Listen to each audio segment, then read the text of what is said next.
kasi sa kapag-interview ka doon, siyempre, tatanong ka kung marunong ka sa baril. Kasi tayo, marunong. Pero doon sa siguro naman, meron kasi silang gun safety protocol na tinuturo na para sa kanila yan. Tinuturo sa mga security nila para maiwasan yung accidental firing. Ngayon, ang number one natin naturo doon, at kukuha ng baril sa lagayan, kan canister tawag dito. Patong muna dito, nalagyan natin ng bala, 8. Pero ang ano ng baril, 2 magazine.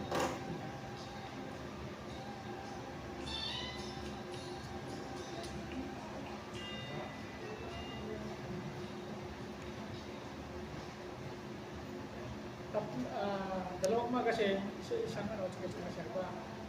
So, 8 bala lahat yan.